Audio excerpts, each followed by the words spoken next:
مخارج کے متعلق اصول مخارج کی بات کل ہوئی تھی. آج اصول مخارج کے ترتیب سے ہی مخارج کی تقسیم بتاؤں گا آپ کو. اصول مخارج کل 5 بتائے تھے آپ کو میں نے. جوف، حلق، لسان، شفتین، خیشوم. صحیح ہے. جوف دہن یعنی منہ کا جو خالی حصہ ہے، جیسے اس سے ہوا جو نکلتی ہے، جیسے با کے بعد یہ ہوا جو نکلتی ہے، اس کو کیا کہتے ہیں؟ جوف دہن. صحیح ہے. اور حلق جو ہے یہ گلے کا، یعنی یہ پورا والا حصہ اس کو حلق کہتے ہیں. اس کے 3 حصے ہیں. یہ نیچے والا اس کو اقصی حلق کہتے ہیں، درمیان والا وسط حلق، اور منہ کے قریب جو ہے اس کو کیا کہتے ہیں؟ ادنی حلق. صحیح ہے. اور لسان یہ زبان کو کہتے ہیں، شفتین ہونٹوں کو، اور خیشوم یہ ناک کا بانسا، یہ جو نرم ہڈی ہے اس کو کہتے ہیں. سمجھ میں آ رہی ہے یہ بات؟ جوف دہن جو ہے اس کے اندر ایک مخرج ہے. کتنے مخارج ہیں؟ ایک مخرج ہے، اور ایک مخرج سے 3 حروف ادا ہوتے ہیں. کتنے حروف ادا ہوتے ہیں؟ الف مدہ، واو مدہ اور یا مدہ. یعنی الف سے پہلے زبر ہو، واو ساکن سے پہلے پیش ہو، اور یا ساکن سے پہلے زیر ہو. اس کو کہتے ہیں حروف مدہ. کیا کہتے ہیں؟ حروف مدہ کا جو مخرج ہے وہ جوف دہن ہے، یعنی منہ کا خالی حصہ، یہ حروف مدہ کا مخرج ہے. پھر اس کے بعد ہے حلق. حلق یہ جو گلہ ہے اس کو کہتے ہیں. اس کا سب سے نچلا حصہ، اس سے جو ہے کیا نام ہے، حلق کے اندر 3 مخارج ہے. کتنے مخارج ہیں؟ اقصی حلق، وسط حلق اور ادنی حلق. اقصی حلق سے 2 حروف نکلتے ہیں، حمزہ اور ہا. وسط حلق سے بھی 2 حروف ادا ہوتے ہیں، عین اور ہا. ادنی حلق سے بھی 2 حروف ادا ہوتے ہیں، غین اور خا. اسی طرح لسان ہے، اس کے اندر 10 مخارج ہے. کتنے مخارج ہیں؟ 10 مخارج سے 18 حروف ادا ہوتے ہیں. کتنے حروف ادا ہوتے ہیں؟ سب سے پہلا ہے لحات، یعنی یہ آپ جب حلق کے منہ کھولتے ہیں نا، اوپر یہ گوشت کا جو ٹکڑا لٹک رہا ہوتا ہے، اس کو کیا کہتے ہیں؟ لحات. صحیح ہے. لحات بھی کہتے ہیں، لحات بھی کہتے ہیں. بات سمجھ میں آ رہا ہے نا؟ اور اردو میں اس کو کوا کہتے ہیں. کیا کہتے ہیں؟ کوا. تو یہاں جو ہے نا کیا نام ہے، قاف کا مخرج ہے، اور اس سے ذرا منہ کے طرف یہ کاف کا مخرج ہے. ان دونوں کو لحاتیہ کہتے ہیں. کیا کہتے ہیں؟ ان دونوں کو کیا کہتے ہیں؟ لحاتیہ. اس کے بعد ہے وسط لسان، زبان کا درمیان والا حصہ، زبان کا. اس سے 3 حروف ادا ہوتے ہیں، جیم، شین اور یا غیر مدہ. یا غیر مدہ سے مراد یا متحرک ہیں، جس یا کے اوپر زبر زیر پیش آ جائے، یا لین ہو، یا ساکن سے پہلے زبر ہو. دیکھو یا مدہ کا تو یہاں پہ بیان ہو گیا نا مخرج. یہ جو ہے نا یہ یا غیر مدہ ہے. غیر مدہ سے مراد کیا ہے؟ یا لین کو بھی غیر مدہ کہتے ہیں، اور یا متحرک کو بھی. بات سمجھ میں آ رہا ہے؟ اس کے بعد جو مخرج ہے حافہ ہے. حافہ یعنی زبان کا جو، یہ زبان دائیں طرف یا بائیں طرف جو کروٹ ہے، یہ موٹا والا حصہ ہے، اس کو کیا کہتے ہیں؟ حافہ. تو غاد یہاں سے ادا ہوتے ہیں، اس کو اس لیے کیا کہتے ہیں؟ حافیہ. کیا کہتے ہیں؟ بات سمجھ میں آ رہے؟ پھر اس کے بعد طرفیہ اور غلقیہ، یعنی لام، نون اور را، یہ زبان کے طرف سے ادا ہوتے ہیں. کہاں سے ادا ہوتے ہیں؟ طرف لسان. کل میں نے آپ کو بتایا نا طرف لسان کسے کہتے ہیں. طرف لسان جو اوپر مسوڑے ہیں وہاں زبان لگے گی. لام کے اندر جو ہے نا کیا نام ہے، ثنایا، رباعی، ناب اور ضاحک بھی اس میں داخل ہے، یعنی ایک داڑھ بھی اس میں داخل ہے، اور 3 دانت اس طرف کے، 3 دانت اس طرف کے، یعنی 6 دانت اور 2 داڑھ اس میں داخل ہے. صحیح ہے. پھر نون جو ہے نا اس سے تھوڑا کم ہے، یعنی ضاحک کو ہٹا کے صرف دانت رہ جاتے ہیں. ثنایا، رباعی اور ناب اس طرف اور اس طرف، یہ جو مسوڑے ہیں اس سے یہ جب زبان لگے گی یہاں پہ تو نون ادا ہوگا. اور را پھر اس نون سے ذرا کم ہے، اس میں جو ہے نا 2 دانت، یعنی ثنایا اور رباعی دونوں سائڈ پہ، اس سے کیا ادا ہوتے ہیں؟ را. ان تینوں حروف کو طرفیہ اور غلقیہ کہتے ہیں. وہاں سمجھ میں آ رہے ہیں؟ اس کے بعد ہے نطعیہ. یہ طا دال اور تا زبان جو ہے نا کیا نام ہے رأس اللسان. کیا؟ رأس اللسان. زبان کا سامنے والا سرہ ہے، یہ دانتوں کی جڑ میں لگے گا تو اس سے کیا ادا ہوگا؟ طا دال اور. سمجھ میں آ رہا ہے؟ اس کے بعد ہے دال، وا دال اور ثا. دیکھو یہ پیچھے کی طرف سے آ رہے ہیں. کہاں سے آ رہے ہیں؟ پیچھے کی طرف سے. حمزہ ہا عین ہا غین خا. پھر اس کے بعد قاف جو ہے نا پیچھے تھا اس کا ذکر ہوا. پھر کاف اس سے توڑا. پھر جیم شین یا وسط زبان. پھر ضاد جو ہے وہ حافظ لسان. پھر لام. پھر اس کے بعد نون. پھر اس کے بعد را. پھر اس کے بعد طا دال تا اوپر کی طرف ہے. اس کے بعد وا دال اور ثا یہ نیچے کی طرف ہے. اس کے بعد صاد زا اور سین اس کے ساتھ. پھر یہ اس سے بھی نیچے کے جو دانت ہیں یہ اس کا بھی اس کے اندر دخل ہے، یعنی ثنائے سفلا کا بھی اس میں دخل ہے. تو یہ نیچے کی طرف آ جاتے ہیں. کس طرف آ جاتے ہیں؟ یعنی مخارج کے معنی نکلنے کی جگہ ہے. تو انہوں نے مخارج بیان اس طرح کیے ہیں کہ آخر سے لے کے نکلتے نکلتے نکلتے نکلتے اس طرح بیان کیے ہیں. بات سمجھ میں آ رہا ہے کہ نہیں؟ ہاں، یعنی پہلے سب سے آخری مخرج کو لیے، اس کے بعد اس سے اوپر، پھر اس کے بعد تو اس طرح کرتے ہوئے آئے ہیں، اس طرح کرتے ہوئے آئے ہیں. اس کے بعد پھر فا ہونٹوں کے ساتھ تعلق ہے، تو فا کے ساتھ دانتوں کا بھی تعلق ہے، تو اس کا مخرج پہلے ذکر کیا. پھر با، میم اور واو. با جو ہے نا وہ تری سے ادا ہوتے ہیں، ہونٹوں کے تری سے ادا ہوتے ہیں، پہلے اس کا ذکر کیا. میم خشکی سے ادا آتے ہیں، اس کے بعد اس کا ذکر ہے. اور واو جو ہے نا وہ اس سے آگے، مطلب ہونٹوں کے گول. اچھا، واو کے اندر ناتمام بند ہونا لکھا ہے. بعض لوگ اس سے مراد لیتے ہیں کہ ناتمام گول ہونا. ناتمام گول ہونا نہیں ہے، گول مکمل ہوں گے. ناتمام ملنا یا ناتمام بند ہونا. بند نہیں ہوں گے. دیکھیں ہونٹ مکمل گول ہوں گے لیکن بند نہیں ہو رہے. صحیح ہے؟ یہ سمجھ میں آئے؟ تو اس کو سمجھنے کے لیے بالکل آسان کیا ہے، فا میں دیکھو اوپر کے دانتوں کا دخل ہے، وہ تھوڑا اندر کی طرف ہے، تو اس کو پہلے ذکر کیا. پھر اس کے بعد با میں ہونٹوں کی تری ہے نا، وہاں سے ادا ہوتے ہیں، تو اس کو ذکر کیا. پھر اس کے بعد میم ہے، تھوڑا سا باہر نکل جاتے ہیں، خشکی کی طرف آ جاتے ہیں. پھر اس کے بعد کیا ہے؟ واو ہے. صحیح ہے؟ اس کے بعد پھر خیشوم ہے. خیشوم بالکل باہر آ جاتے ہیں، ناک کی طرف آ جاتے ہیں.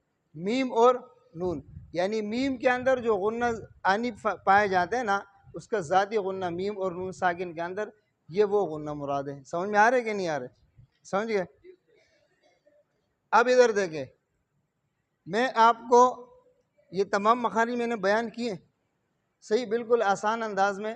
اس کی آپ تصویر لے لیں، اس کو محفوظ کر لیں، آپ کو آسانی سے سمجھ میں آ جائیں گے. صحیح. تو یہاں پہ جو قابل غور بات ہے وہ ذات کا ہے. کس کا ہے؟ ذات کا. ذات کے اندر بہت سارے لوگ اختلاف رکھتے ہیں کہ بھائی یہ ضاد ہے یا ضاد ہے کہ نہیں ہے. یہ اختلاف ہے نا. یہ آپ مخارج دیکھو کہاں سے شروع ہو گئے؟ آخر سے. کہاں سے شروع ہو گئے؟ بالکل آخر سے نا. کرتے کرتے کرتے کرتے زبان نو کے زبان تک آ جاتے ہیں. کہاں تک آ جاتے ہیں؟ ہاں. تو نو کے زبان کے اندر جو ہے نا کیا نام ہے، اس کے اندر اور اس کے اندر کتنا فاصلہ ہے؟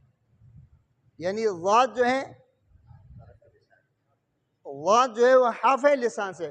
اس کے بعد طرف لسان میں لام ہے. پھر اس کے بعد طرف لسان میں نون ہے. پھر اس کے بعد را ہے. پھر اس کے بعد طا، پھر دال، پھر تا، یہ آ رہے ہیں. اس کے بعد پھر وا، دال اور ثا. بات سمجھ میں آ رہا ہے؟ تو یہ طا دال اور تا کو دیکھو. کس کو دیکھو؟ طا دال اور تا کو. طا دال تا. دال کہاں سے ادا ہوتے ہیں؟ زبان کی نوک جب اوپر کے سامنے یعنی ثنائے اولیاء کے جڑ سے لگے تو وہاں سے کیا ادا ہوگا؟ دال. تو اس کے درمیان یہ مخارج ہے کہ نہیں ہے؟ ہاں. تو مطلب یہ کہ ان کا اپنا ذاتی مخرج ہے. ان کا اپنا. جب ہم نے نطوعیہ بول دیا اور نو کے زبان ہم نے بول دیا تو وہ اس کے لیے خاص ہو گیا نا. کس کے لیے خاص ہو گیا؟ اور جب نے حافظ لسان بولا تو وہ اس کے لیے خاص ہوا. جو اس کے لیے خاص ہوا وہ اس کے لیے، جو اس کے لیے خاص ہے وہ اس کے لیے. کیوں؟ قاف کے لیے جو مخرج خاص ہے اس میں ذات کا دخل ہے. کیوں؟ اس کا اپنا مخرج ہے. ہاں. مولانا قاری عثمان صاحب. اب سارے ساتھیوں میں نے بولے کہ قاری عثمان، تو اس کا مطلب کیا ہے؟ میرا مراد قاری قاری عثمان کا جب میں نے نام لیا تو یہ سب سے کیا ہو گیا؟ مستثنا ہو گیا نا. اس کا مطلب یہ کہ جب ہم نے قاف کا نام لیا تو باقی سارے مخارج سے یہ کیا ہے؟ ممتاز ہے. اس کا مخرج الگ ہے. صحیح ہے. جب ہم نے کاف کا نام لیا تو اس کا مخرج بھی، جیم شین یا کا نام لیا اس کا مخرج بھی الگ ہے. نون کا نام لیا اس کا مخرج بھی، ہم نے جوف دہن بولا اس کا مخرج بھی الگ ہے. ہم نے حلق بولا اس کا مخرج بھی. یہ تو نہیں ہو سکتے کہ ہم حلق کا نام لیں حمزہ اور اس کے اندر جو ہے نا کیا نام ہے ہم صفیریہ استعمال کریں. ہو سکتے؟ یہ مخرج نہیں. کیوں؟ اس کے لیے خاص یہی مخرج ہے. اس کے لیے متعین یہ ہے. بکری بکری ہے، بکری کو گائے بول سکتے ہیں؟ جب ہم نے بکری کو متعین کر دیا کہ یہ بکری ہے تو اس کو کوئی گائے بول سکتے ہیں؟ نہیں بول سکتے نا، بکری ہے. انسان انسان ہے، جب ہم نے انسان بول دیا تو باقی تمام حیوانات سے کیا ہو گیا؟ صحیح، ممتاز ہو گیا نا، الگ ہو گیا. ہم نے جب ضاد کا مخرج بول دیا کہ حافظ لسان تو اس میں پھر طرف لسان یا اس میں جو ہے نا کیا نام ہے رأس اللسان یا طرف لسان کا دخل ہے؟ کیوں نہیں ہے؟ جس طرح دوسرے حروف کا ہم نے مخرج بیان کیا اس کے اندر کسی اور مخارج کا دخل، نون کا ہم نے نام لیا تو نون کے اندر کسی اور مخرج کا دخل نہیں ہے. دال کا ہم نے نام لیا تو دال کے اندر کسی اور مخرج کا دخل نہیں ہے. اسی طرح ہم نے جیم شین یا کا بول دیا تو اس کے اندر کسی اور مخرج کا دخل، اس کا ذاتی مخرج ہے. اسی طرح ضاد کا ہم نے بول دیا کہ حافظ لسان تو اس کے اندر پھر دال کے مخرج کا دخل نہیں ہے. اس کا مطلب ہے کہ زبان سامنے نہیں لگے. جب زبان سامنے نہیں لگے گی دال پوری زندگی میں نہیں پڑھا جائے گا. بات سمجھ میں آئی؟ کیا سمجھ میں آئی بات؟ جب زبان سامنے نہیں لگے گی تو پوری زندگی میں یہ دال، اور جب زبان ہم سامنے لگائیں گے تو یہ دال پڑھا جائے گا. آپ پھر مجھے بتاؤ اس کے لیے کیوں خاص ہے کہ زبان جو ہے نا ایک مخرج چھوڑ کے دوسرے بھی ہم اس میں داخل کریں؟ کسی کتاب میں ہے؟ کسی بھی کتاب میں نہیں ہے. عرب نے لکھا ہے، عجم نے لکھا ہے، فارسی میں لکھا ہے، عربی میں ہے، انگلش میں، جو بھی کتاب ہے ہر کتاب نے اس کا مخرج کیا بیان کیا ہے؟ حافظ لسان. بات سمجھ میں آ رہے؟ علامہ جزری رحمۃ اللہ علیہ نے اس کے لیے جو مخرج بیان کیا ہے وہ کیا بیان کیا ہے؟ حافظ لسان. بات سمجھ میں آ رہے؟ اور پھر ضاد اور ضا کے فرق میں جو نا پورا باب انہوں نے لکھا ہے کہ خیال کرنا اس کلمے میں ضاد آیا ہے اور اس میں ضا. اور پھر انہوں نے کہا ہے سب سے پہلے شعر کے اندر یہ کہا ہے کہ ضاد جو ہے وہ ضا سے صرف صفت استطالت کی وجہ سے ممتاز ہے. کس کی وجہ سے ممتاز ہے؟ یعنی جو صفات لازمہ متضادہ ہے، ہر حرف میں 5 صفات کا پائے جانا ضروری ہے، اس میں ضاد اور ضا 5 کے 5 میں متفق ہے. 5 کے 5 میں ضاد کے اندر صرف ایک صفت زیادہ ہے. وہ جو صفت ضاد میں زیادہ ہے وہ متضادہ، وہ ضد نہیں ہے، وہ اضافی چیز ہے. وہ کیا ہے؟ بات سمجھ میں آ رہے نا؟ یعنی مسلمان کے لیے یہ ضد نہیں ہے کہ ایک عالم ہے ایک غیر عالم ہے. غیر عالم بھی مسلمان ہے اور عالم بھی، لیکن اس کے اندر یہ صفت زیادہ ہے کہ وہ عالم ہے. یہ نہیں ہے کہ مسلمان اور عالم جو ہے ایک دوسرے کے برعکس ہو. ایک دوسرے کے برعکس مسلمان اور کافر ہے. سمجھ میں آ رہے نا؟ اس کے اندر جو صفات متضادہ ہیں نا، جو ایک دوسرے کے برعکس ہے، وہ تو متفق ہے، اس میں تو اختلاف ہی نہیں ہے. 5 کے 5 صفات جو اس میں پائے جاتے ہیں نا متضادہ، وہ اس میں پائے جاتے ہیں. ضاد اور ضا میں جو 5 کے 5 صفات پائے جاتے ہیں وہ 5 کے 5 کیا ہے؟ متفق ہے. اضافی صفت جو ہے نا وہ استطالت ہے. اضافی صفت کیا ہے؟ وہ استطالت اس کی ضد نہیں ہے، وہ اس کی اضافی صفت ہے. بات سمجھ میں آ رہی ہے؟ یہ بات سمجھ میں آ رہی ہے؟ پھر دوسری بات وما ہوا علی الغیب بظنین، بعض روایات میں ضاد کے ساتھ ہے، بعض میں ضا کے ساتھ ہے. تو یہ اختلاف جو ہے نا ضاد اور ضا کا کیوں ہے؟ اس لیے کہ ان کا صوت مشترک تھا. صوت کیا تھا؟ اگر ان کا صوت مشترک نہیں ہوتا تو اختلاف کس چیز کا ہوتا؟ ضاد اور دال کا اختلاف ہوتا. اگر دال کے ساتھ صوت مشترک ہوتا تو یہاں پر روایت اور قرات کا اختلاف کس چیز کا ہوتا؟ ضاد اور دال کا ہوتا. لیکن دال کے ساتھ آواز اس کا مشترک نہیں ہے، اس وجہ سے اختلاف کس چیز کا ہے؟ ضاد اور ضا کا. وما هو علی الغیب بضنین ذات کے ساتھ بھی روایات میں ہے، وما هو علی الغیب بضنین وا کے ساتھ بھی ہے۔ یہ بات سمجھ میں آ رہی ہے؟ پھر علامہ جزری رحمۃ اللہ علیہ نے بھی جو باب باندھا ہے جزری کے اندر، وہ اس چیز کا باب باندھا ہے کہ خیال کرنا ان کلمات کے اندر ذات آئے اور ان کلمات میں وا آئے، کہیں ایسے نہ ہو کہ آپ ذات کی جگہ وا پڑھ لیں اور وا کی جگہ ذات پڑھ لیں۔ تو یہ بات انسان اس وقت کرتے ہیں جب دو چیزیں کیا ہو؟ مشترکہ ہو۔ جب دو چیزیں مشترکہ ہو تو اس میں پھر فرق بیان کرتے ہیں کہ اس چیز کا خیال کرنا، دو مکان ایک بندے نے بنائے ایک جیسے ہے، اب آپ کو اس میں شک پڑ رہے ہیں کہ بھائی یہ مکان جو ہے نا، اس کا مکان اس میں کون سا والا ہے، اس کا مکان، ان دونوں نے مکان بنائے بالکل ایک جیسے ہیں، اب میں جاؤں گا تو مجھے متشابہ لگے گا۔ کیوں متشابہ لگے گا؟ ایک جیسے۔ متشابہ کب لگے گا؟ ایک جیسے۔ اگر ایک جیسے نہیں ہوگا تو متشابہ لگے گا؟ نہیں لگے گا۔ اگر اس کا مکان پیلے اس کا مکان لال ہے تو متشابہ لگے گا؟ وہ تو کہے گا میرا مکان لال ہے، وہ بنا ہوا بھی ایک جیسے، کلر بھی ایک جیسے، تب تو جا کے متشابہ لگتے ہیں۔ تو اس لیے ہم علامہ جزری فرماتے ہیں کہ خیال کرنا اس کلمے میں ذات ہے اور اس میں وا ہے، کہیں ایسے نہ ہو کہ آپ جو ہے نا کہنے میں ذات کی جگہ وا پڑھ لے اور وا کی جگہ ذات پڑھے۔ بات سمجھ میں آ رہے؟ پہلی بات میں نے آپ کو اس میں فرق کیا بتایا، ذات کا اور ذا کا فرق کیا بتایا، مخرج کا، کہ اگر آپ نے ذات میں اگر آپ نے دال کے مخرج میں زبان لگا لیا تو یہ مخرج کی غلطی ہو جائے گی۔ کس کی ہو جائے گی؟ اور اگر آپ زبان نہیں لگائیں گے تو دال ادا نہیں ہوگا۔ سمجھ میں آ رہے؟ پہلی بات سمجھے نا، یہ عقلی دلیل بھی ہے، نقلی دلیل بھی ہے۔ دوسری بات میں نے آپ کو یہ بتایا کہ یہ صفات کے اندر کیا ہے؟ 5 کے 5 صفات میں مشترک ہے۔ دال ذات کے ساتھ 5 صفات متضادہ، جو 10 صفات متضادہ ہیں اس میں 5 صفات ہر حرف میں ایک ہی وقت میں پائے جاتے ہیں۔ ان 5 صفات میں دال اور ذات جو ہے 2 میں مشترک ہے اور 3 میں کیا ہے؟ مختلف ہے۔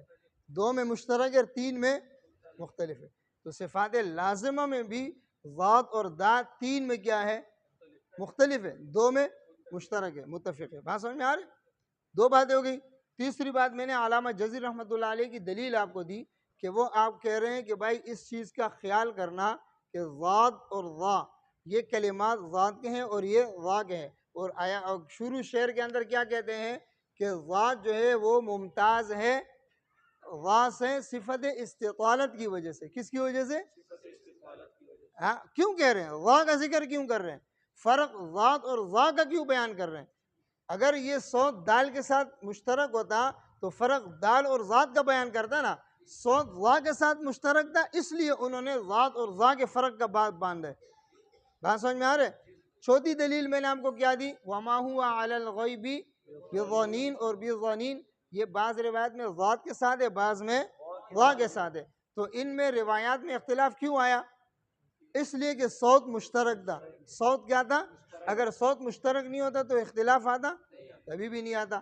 تو یہ 4 پکے دلیل ہے، مضبوط دلیل ہے، صحیح ہے نا؟ دال والوں کے پاس کوئی دلیل یہ نہیں ہے کہ زبان سامنے لگے، کسی نے بھی نہیں لکھا ہے، کسی نے بھی نہیں لکھا ہے۔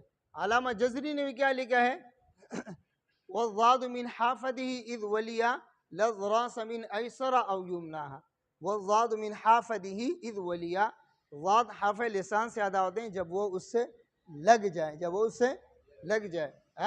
لذراس، ازراس، ازراس کہتے ہیں یہ داڑوں کو کہتے ہیں۔ کس کو کہتے ہیں؟ من ایسر او یمنا، بائیں سے یا دائیں سے، بائیں سے لگے یا دائیں سے۔ بائیں کا ذکر کیوں کیا؟ بائیں سے یعنی 99% لوگوں کا بائیں سے لگانا آسان ہے اور دائیں سے مشکل ہے۔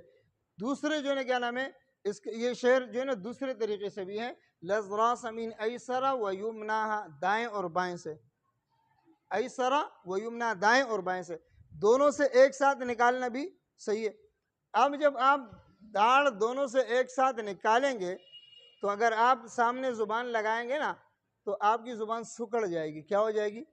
جب آپ یہاں دال کے مخرج میں زبان لگائیں گے، اب دال پڑھے، دال موٹا کر کے پڑھیں، دول موٹا کر کے پڑھیں، موٹا کر کے پڑھنے کے بعد بھی حرف لسان لگ رہے ہیں؟ کیوں نہیں لگ رہے ہیں؟ جب آپ زبان کو کھینچ لیں گے اور ادھر تک پہنچائیں گے تو وہ پتلی ہو جائے گی. کیا ہو جائے گی؟ یہ زبان آپ اس کو آگے جب لگائیں گے نا تو زبان کیا ہو جائے گی؟ پتلی ہو جائے گی. تو یہ ادھر اس کے جو ہے نا سائڈ یہ ہو ہی نہیں سکتے کہ دال میں بھی لگے اور ذات میں بھی لگے. یہ نہیں ہو سکتا. دونوں مخرج ایک ساتھ نہیں لگ سکتے. کیوں نہیں لگ سکتے؟ جب آپ زبان کو دیکھو زبان آپ جب اس کو لمبی کریں گے نا سامنے لگائیں گے تو زبان پتلی ہوگی کہ نہیں ہوگی؟ ربڑ کو آپ کھینچیں گے پتلا ہوگا کہ نہیں ہوگا؟ سمجھے نا؟ تو یہ اگر آپ دال لگائیں گے زبان سب سے پہلے تو یہ مخرج اس کا داخل ہی نہیں ہے. مخرج ادھر لگانا ہی غلط ہے.